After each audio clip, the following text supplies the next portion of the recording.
حضرت عمر رضی اللہ تعالی عنہ کا کردار بھی نظر آ رہا ہے کہ وہ اپنی بیٹی کو کتنی شفقت اور کتنی محبت کے ساتھ ایک اصول کی بات سمجھا رہے ہیں کہ اللہ اور اللہ کے رسول صلی اللہ علیہ وسلم کے حوالے سے کوئی بھی ایسی چیز کرنا ان کی ناراضگی کا سبب بن سکتا ہے، اس لیے محتاط ہونے کی ضرورت ہے۔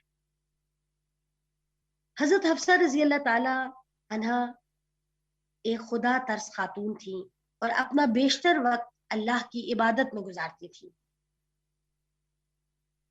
ان کے بارے میں بعض اہل علم نے لکھا ہے کہ وہ دین میں بڑی مخلص، ایمان اور یقین میں پختہ، زہد اور ریاضت میں مصروف، محبت رسول صلی اللہ علیہ وسلم میں ڈوبی ہوئی، وفا شعار، اطاعت گزار، شب بیدار، کثرت سے روزے رکھنے والی اور دین کے احکام کو پورے اہتمام کے ساتھ مکمل کرنے والی خاتون تھی۔ حضرت حفصہ کو دجال کے شر سے بھی بہت ڈر لگتا تھا۔ صحیح مسلم میں ہے، حضرت نافع رضی اللہ تعالی عنہ سے یہ روایت ہے کہ حضرت ابن عمر جو حضرت حفصہ کے بھائی تھے، انہیں ایک دن راستے میں ابن سیاد ملا۔ ابن سیاد جو تھا، یہ شخص نبی صلی اللہ علیہ وسلم کے دور میں تھا اور اس کے بارے میں عمومی طور پر لوگوں کو شک تھا کہ شاید یہی دجال ہے، کیونکہ اس کی بعض جو صفات تھیں وہ اس سے ملتی جلتی تھی جو نبی صلی اللہ علیہ وسلم نے دجال کے بارے میں بیان کی تھی۔ تو حضرت ابن عمر ایک دن راستے میں ابن سیاد سے وہ ملے۔ حضرت ابن عمر نے اس سے کوئی ایسی بات کہی جس سے اسے غصہ آ گیا اور وہ پھول گیا غصے سے۔ جب حضرت ابن عمر حضرت حفصہ کے پاس گئے تو ان کو یہ خبر مل چکی تھی، تو انہوں نے اپنے بھائی سے کہا، اللہ تعالیٰ آپ پر رحم فرمائے، آپ ابن سیاد سے کیا چاہتے تھے؟ کیا آپ کو نہیں معلوم کہ رسول اللہ صلی اللہ علیہ وسلم نے فرمایا تھا دجال غصہ آنے کی وجہ سے برآمد ہوگا، یعنی جب دجال کا ظہور ہوگا تو اس کے بارے میں آپ صلی اللہ علیہ وسلم نے جو بعض خبریں امت کی رہنمائی کے لیے دی ہیں، ان میں ایک یہ بھی ہے کہ آپ نے فرمایا کہ وہ اس وقت نکلے گا جب کسی وجہ سے وہ شدید غضب کا شکار ہوگا۔ تو بہرحال یہاں حضرت حفصہ رضی اللہ تعالی عنہا کا دجال کے حوالے سے علم کا بھی پتہ چل رہا ہے، اور دوسری طرف وہ اپنے بھائی کو خبردار بھی کر رہی ہیں، سمجھاتی ہوئی بھی نظر آ رہی ہیں کہ ایسے کسی فرد سے بلا وجہ الجھنے کی ضرورت نہیں ہے۔ علامہ زرقانی نے لکھا ہے کہ حضرت حفصہ رضی اللہ تعالی عنہا نے سن 45 ہجری میں مدینہ میں وفات پائی۔ مدینہ کے گورنر مروان نے ان کی نماز جنازہ پڑھائی۔ اس کے بعد حضرت ابو ہریرہ رضی اللہ تعالی عنہ جنازہ کو قبر تک لے گئے۔ پھر ام المومنین کے بھائی حضرت عبداللہ بن عمر اور ان کے بھتیجوں نے انہیں قبر میں اتارا۔ وفات سے قبل حضرت عبداللہ کو وصیت کی کہ ان کی غابہ کی جائیداد کو صدقہ کر کے وقف کر دیں۔ تو یہ ان کی وفات کا واقعہ تھا، اور انہوں نے بھی اپنی جو ان کی ذاتی جائیداد تھی اس کو اللہ کی راہ میں وقف کر دینے کی وصیت کی۔ یہ بھی ایک بڑی ہی اہم بات ہے کہ انسان کو اللہ تعالیٰ نے جو بھی مال و اسباب دیا ہو، وہ جہاں ایک طرف اپنی زندگی میں اس میں سے اللہ کی راہ میں خرچ کرتا ہو، اچھے کاموں میں لگاتا ہو، اچھے کاز کے لیے صرف کرتا ہو، وہیں اگر ضرورت سمجھے اور اس چیز کا اختیار اس کے پاس ہو تو وہ اپنے بعد اپنے کسی مال کو وقف بھی کر سکتا ہے اللہ کی راہ میں۔ اللہ کے دین کی کسی مدد میں، اس سے جو وقف جائیداد ہوتی ہے وہ جب تک اس کاز کے لیے استعمال ہو رہی ہوتی ہے اس کا اجر دنیا سے جانے والے کو ملتا رہتا ہے. یہ صدقہ جاریہ کی قسم ہے. تو اس کا اہتمام ہم دیکھتے ہیں کہ ازواج میں بھی ہمیں نظر آتا ہے اور بعد میں دیگر صحابیات کے بعض واقعات میں بھی ملتا ہے. اسی طرح امت کی جو نیک اور صالحہ خواتین رہی ہیں وہ بھی اس کا اہتمام کرتی رہی ہیں. امت کے نیک افراد مرد حضرات بھی اس کا اہتمام کرتے رہے ہیں.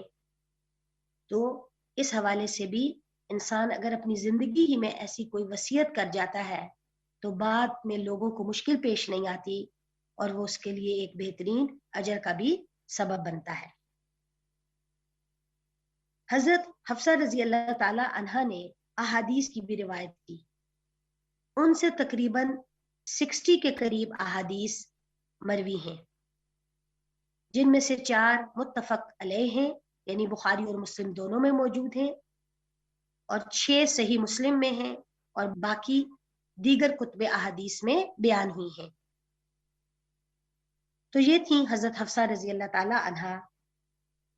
ان کی زندگی سے جو واقعات آج ہم نے جن پر بات کی ان میں اہل ایمان کے لیے بے شمار اسباق موجود ہیں. نمبر 1، حضرت حفصہ رضی اللہ تعالی عنہا ایک پر اعتماد، بہادر، صاحب الرائے شخصیت کی مالک نظر آتی ہیں. حضرت عمر رضی اللہ تعالی عنہ کی شخصیت میں جو جرت اور تقوی تھا وہ بیٹی میں بھی نمایاں دکھائی دیتا ہے. دوسری چیز، حضرت حفصہ کا صوامہ اور قوامہ ہونا ایسی خصوصیات ہیں جو اللہ کی متقی بندیوں ہی میں جمع ہو سکتی ہیں. مصروفیات زندگی کے باوجود اللہ کی عبادت اور اس کو راضی رکھنے کے لیے عمل کرنا بہت اہم ہے، کیونکہ بہرحال انسان اسی مقصد کے لیے دنیا میں پیدا کیا گیا ہے. دنیا کی مشغولیت میں غرق ہو کر اپنے رب ہی کو بھلا دینا کسی طور عقل مندی نہیں ہے. تیسری چیز، علم کے ساتھ ان کی دلچسپی ان کا ایک نمایاں وصف نظر آتی ہے. قرآن مجید کی تعلیم کے ساتھ ساتھ وہ لکھنا پڑھنا بھی جانتی تھیں اور انہیں رقیہ کرنا بھی آتا تھا. اس سے ان کی شخصیت کے ہمہ جہت ہونے کا پتہ چلتا ہے. ان کا علم سے شغف اور تعلق انہیں بہت سی دیگر خواتین سے ممتاز کرتا ہے. ان کی علم دوستی اس قدر واضح تھی کہ خود اللہ کے رسول صلی اللہ علیہ وسلم نے ان کے لکھنے پڑھنے کا انتظام فرمایا. اگر خانہ رسول میں تعلیم قرآن مجید کے علاوہ دیگر علمی سرگرمی ہو سکتی ہے تو اس علمی سرگرمی سے بعد کے دور کی خواتین کو کیسے روکا جا سکتا ہے؟ تو ضرورت اس بات کی ہے کہ خواتین اسلام کی زندگیوں کے مطالعے سے وہ پیمانے اخذ کیے جائیں جو دور جدید میں بھی کامیابی اور کامرانی کا ذریعہ بنے. حضرت حفصہ کی شخصیت کا ایک پہلو یہ تھا جس سے اندازہ ہوتا ہے کہ خواتین میں ایک دوسرے سے حسد اور رقابت جیسے جذبات ہوتے ہیں. یہ جذبات اگرچہ فطری طور پر خواتین کے اندر موجود ہیں لیکن بہرحال ان کو اعتدال پر رکھنا چاہیے اور ان کے ذریعے دوسروں کو دل آزاری سے بچانا چاہیے. یعنی ان جذبات کو اپنے اوپر اتنا حاوی نہیں ہونا چاہیے کہ وہ کسی دوسرے کی دل آزاری کا سبب بنے، کسی کو ہرٹ کریں، کسی کو تکلیف دیں، کیونکہ بہرحال کسی بھی مسلمان کو تکلیف دینا چاہے وہ زبان سے ہے چاہے وہ ہاتھ سے ہے یہ ایک ناپسندیدہ عمل ہے اور کسی دوسرے مسلمان کے لیے جائز نہیں ہے. اس لیے جہاں جہاں ایسی کوئی چیز نظر آئی وہاں شریعت نے تنبیہ بھی کی. بہرحال حضرت حفصہ رضی اللہ تعالی عنہا کا کردار ایک ایسی خاتون کا کردار ہے کہ جس میں ہم سب خواتین کے لیے بہت کچھ سیکھنے کے لیے ہے۔ اللہ تعالی ہم سب کو ان نیک خواتین کے اسوہ پر عمل کرنے کی توفیق عطا فرمائے، اور جو بشری کمی کمزوریاں ہوتی ہیں ان سے بچنے کی توفیق عطا فرمائے۔ اور اصلاح کا جو عمل ہے یہ ایک مستقل عمل ہے، یہ کوئی ایک دن کا عمل نہیں ہوتا، اسے مسلسل جاری رکھنا ہوتا ہے، اور ہر دن نئی چیز سیکھنے کے ساتھ اپنے اندر تبدیلی لانے کی ضرورت ہوتی ہے۔ وآخر دعوانا ان الحمد للہ رب العالمین۔ سبحانک اللہم وبحمدک اشہد ان لا الہ الا انت استغفرک واتوب الیک۔ السلام علیکم ورحمۃ اللہ وبرکاتہ۔ تلاوت سنتے ہیں۔ اعوذ باللہ من الشیطان الرجیم، بسم اللہ الرحمن الرحیم۔ یا ایہا النبی لم تحرم ما احل اللہ لک تبتغی مرضات ازواجک واللہ غفور رحیم۔ قد فرض اللہ لکم تحلة ایمانکم واللہ مولاکم وهو العلیم الحکیم۔ وَإِذْ أَسَرَّ النَّبِيُّ إِلَى بَعْضِ أَزْوَاجِهِ حَدِيثًا فَلَمَّا نَبَّأَتْ بِهِ وَأَظْهَرَهُ اللَّهُ عَلَيْهِ عَرَّفَ بَعْضَهُ وَأَعْرَضَ عَن بَعْضٍ فَلَمَّا نَبَّأَهَا بِهِ قَالَتْ مَنْ أَنبَأَكَ هَذَا قَالَ نَبَّأَنِيَ الْعَلِيمُ الْخَبِيرُ۔ إن تتوبا إلى الله فقد صغت قلوبكما وإن تظاهرا عليه فإن الله هو مولاه وجبريل وصالح المؤمنين والملائكة بعد ذلك ظهير۔